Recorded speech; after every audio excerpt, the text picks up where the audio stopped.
Akhirnya Pak Ibtu Rudiana buka suara juga diwakilkan oleh Pak tim kuasa hukumnya dan Bu Elsa Sarip. Gimana Abang melihatnya nih Bang?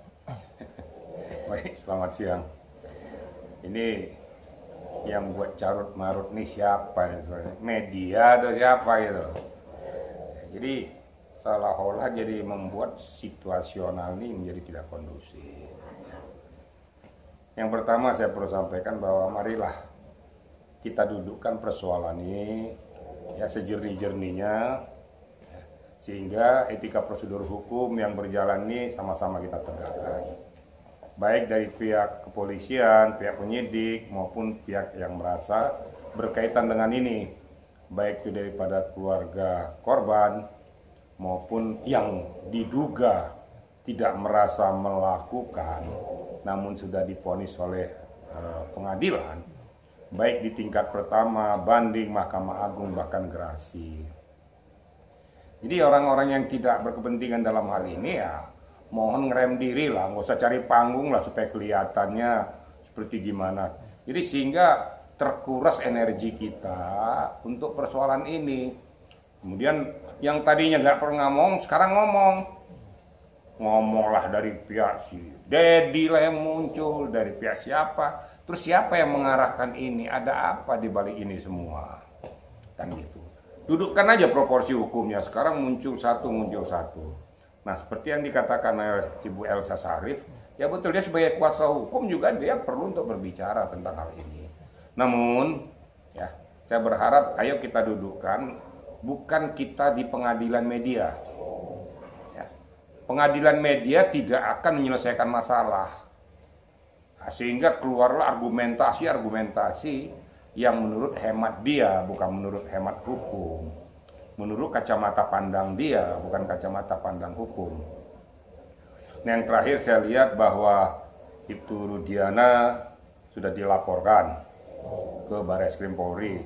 Ya monggo silakan, tapi perlu saya ingatkan bahwa anggota Polri aktif ya, yang dilaporkan itu ke Propam. Nanti Propam akan melakukan penyelidikan dan penyidikan. Kalau nenang nanti arahnya itu nanti ke pidana, Propam lah yang menyerahkan itu ke Barreskrim untuk ditindaklanjuti. Itu etika prosedur loh. Jadi nggak bisa nabrak-nabrak lari ke Barreskrim, lari ke sini, nggak ada etika prosedurnya. Dan saya tidak juga menafsirkan, silakan saja. Nah, saya cuma berpikir bahwa persoalan ini yang dilaporkan Ibtu Rudiana, apakah serumit itu? Yang jadi masalah, kalau memang itu kasus kecelakaan lalu lintas, maka Ibtu Rudiana mengambil benang merah yang lain. Tujuannya apa? Kepentingannya apa? Tapi kan hasil visum itu sudah menyatakan seperti ini. Hasil visum itu sudah menyatakan ada benturan di belakang kepalanya dengan benda tumpul. Nah, kalau seandainya kecelakaan lalu lintas tentu ada beset-besetnya, ada bekas irisan apakah di badannya karena tertarik oleh laju kendaraan. Tapi namun demikian, saya tidak mau jadi pengadilan jalanan. Silakan saja nanti penyidik yang menindaklanjuti. Ya, saya berharap pada penyidik juga situasi seperti kayak gini segera tuntaskan. Segera tuntaskan masalahnya. Apa sih yang menjadi pokok masalah? Sebenarnya hal-hal yang sebenarnya nggak rumit, tapi dibikin rumit. Nah, masalah PK silakan saja, PK silakan aja nanti hakim yang memutuskan. Tapi saya cuma mengatakan bahwa mereka-mereka ini telah mengajukan gerasi sebagai keputusan tertinggi daripada hukum, yaitu di tangan presiden. Nah, sekarang di gerasi itu kan ada persyaratannya. Persyaratannya itu bahwa dia mengakui perbuatannya. Kemudian dia permohonan maaf kepada pihak keluarga. Nah, kalau pada orang-orang tersebut yang di belakangnya pemerhati hukum, katanya mengerti hukum, ya, tapi nabrak hukum, ini tolong jadi bikin carut marut. Nanti ingat baik-baik bahwa orang-orang bersangkutan berarti memberikan keterangan palsu, apapun alasannya. Penyidik jangan diem, segera tindak lanjuti. Sekarang Dede kalau nggak salah nih diarahkan dan sebagainya dengan AIM untuk melakukan perbuatan, kan dia tahu diarahkan seperti ini. Pada saat sudah sidang pengadilan, sudah diputuskan, kamu memberikan keterangan itu, mau dibawa paksaan atau apa, nyatanya kan di atas sumpah semua. Kena juga dia keterangan palsu. Laporkan saja dia tuh, memberikan keterangan palsu, hukum harus ditegakkan. Ya kalau memang itu Rudiana ada relevansinya ke sana, ya nggak apa-apa, ditindak tegas, diperiksa secara intensif. Kenapa itu Rudiana dikatakan seperti ini? Silakan aja Propam, Irwasum, turun aja. Kalau memang arahnya ke pidana, segera saja, nggak usah berlarut-larut. Ini membuang energi kita, sehingga hal-hal yang lebih penting di negara ini jadi terkuras hanya persoalan sepele ini. Kenapa? Karena kebanyakan manusia cari panggung. Kemudian ada lagi pengacara-pengacara karbit, ya, yang sudah mulai muncul supaya kelihatannya di media atau gimana, mulai mengeluarkan suatu pendapat-pendapat. Nah sudahlah, ayolah, sama-sama kita tegakkan hukum, sama-sama kita menghormati hukum, sama-sama kita menyelesaikan ini dengan penuh rasa tanggung jawab. Siapapun yang bersalah, putuskan saja. Kalau memang betul-betul dari pihak penyidiknya salah menerapkan hukum, ya lakukan tindakan dari Propam dan Irwasum. Kalau memang bukan ini pelakunya, tunjukkan saja.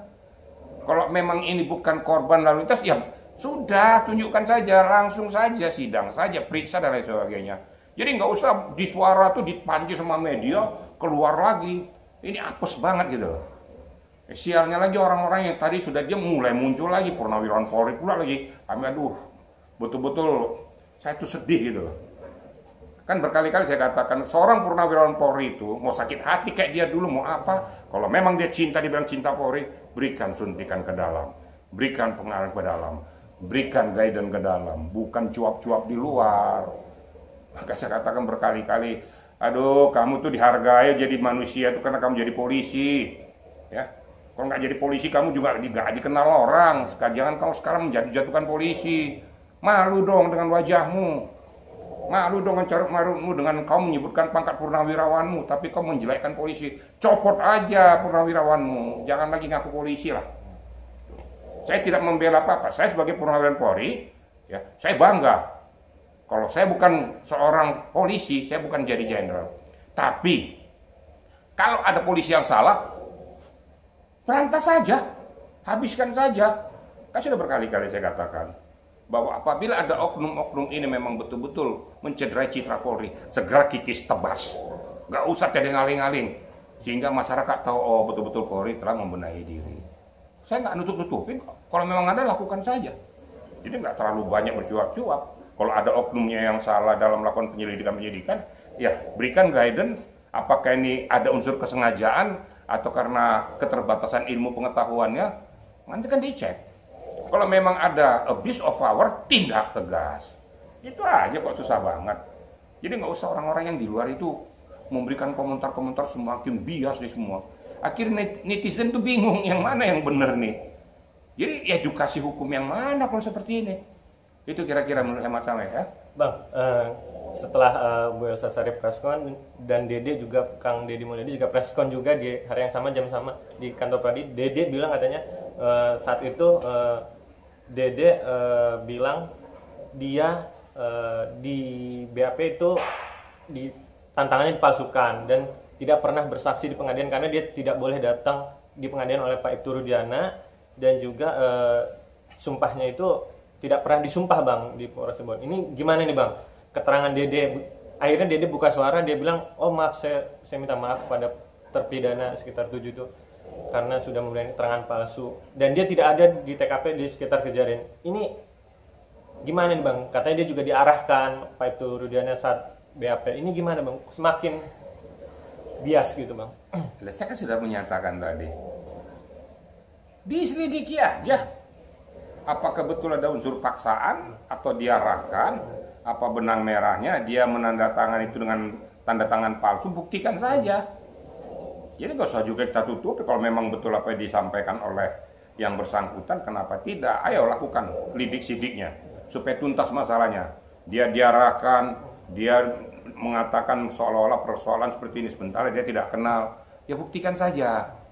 Hanya itu aja, buktikan saja. Jadi nggak perlu cuap-cuap di media macam-macam supaya cari panggung, supaya kelihatannya wah panggil lagi supaya kelihatan wajahnya di media kan gitu. Nah, dikala dia tidak bisa membuktikan itu, kamu akan terima sanksinya. pihak Elsa Syarif dan kuasa hukumnya berhak untuk melaporkan itu. Tapi setidak-tidaknya mau dipaksa, mau diapa, kalau memang tidak merasa perbuatan, apa kapasitasnya mau diarah-arahkan dia? Karena apa? Kalau nggak ada hubungannya, apakah hubungan pertemanan, saudara dan sebagainya, kenapa kau mau diarahkan? Hubungannya apa? Berarti kau betul-betul juga mengkhianati manusia-manusia yang tidak berdosa kalau seandainya itu betul. Kan itu. Berarti kau juga turut bertanggung jawab tentang peristiwa ini. Bang, terakhir. Dan akhirnya tim kuasa hukum Pak Aibtu Rudiana, Bu Elsa Syarif yang mewakilkan semua pengacara mensomasi Kang Deddy dan Dede 3 kali 24 jam, 3 hari ke depan untuk meminta maaf karena pemberitaan yang menyudutkan Pak Aibtu Rudiana dan juga terkait berita hoax yang kepada dirinya Pak Aibtu. Ini sudah langkah yang tepat, Bang, karena semakin rumitnya kasus ini. Begini ya. Masalah mensomasi itu kan hak kuasa hukum.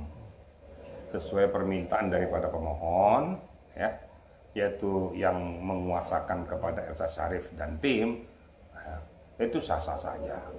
Masalahnya nanti mau dilaksanakan somasinya itu oleh yang bersangkutan, silahkan. Cuma ya saya sedikit bingung gitu ya. Yang tidak mengerti hukum kok jadi pemerhati hukum.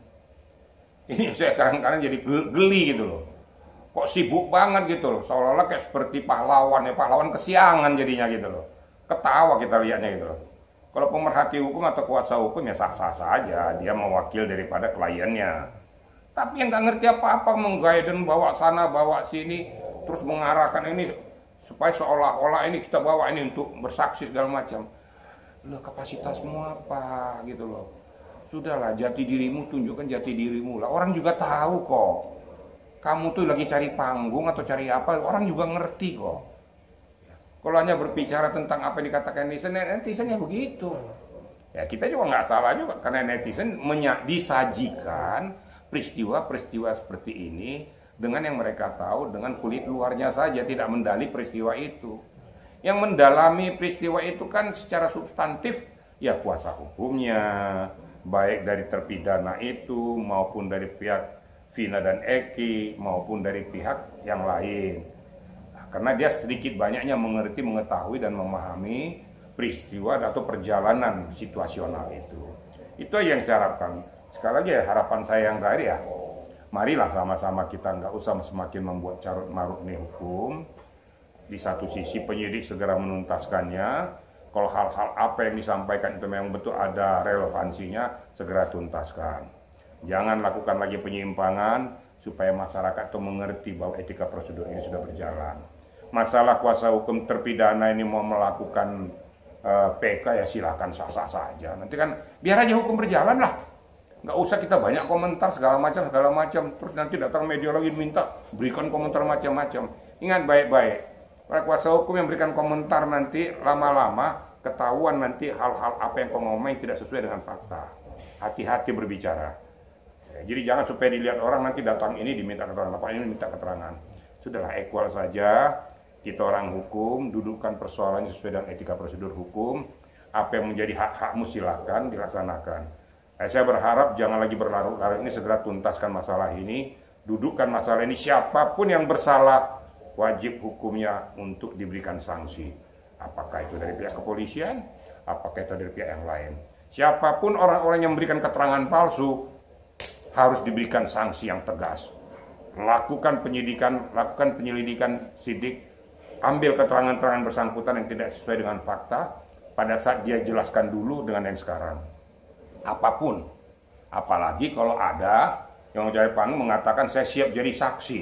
Ini yang paling parah nih. Dia merasa tidak berada di tempat, dia di Bandung, segala macam, kok tiba-tiba siap jadi saksi untuk kasus kira-kira berarti tahu dong kamu peristiwanya. Ini kan sudah akhirnya kena jebakan Backman sendiri, tuh. Terlalu banyak, oh saya siap, saya tampil, saya nggak gentar, iya nggak gentar, udah kena kamu nanti bertorasa. Tolonglah kuasa hukumnya juga mengarahkan ini, arahkanlah yang benar, jangan mengarahkan yang nggak benar gitu. Itu yang terakhir saya sampaikan.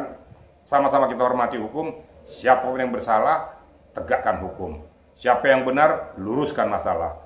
Sampai di muara terakhir hakim putuskan yang benar supaya masyarakat tidak berpikir lagi situasi ini bagaimana. Itu aja harapan saya kepada masyarakat. Ayolah, hukum ini kita tegakkan sebenar-benarnya. Masih banyak persoalan-persoalan negara ini yang harus kita selesaikan yang lebih besar. Jangan terpaut di sini terus gitu loh. Terkuras kita, nggak ada artinya. Itu saya rasa karena dia. Ya.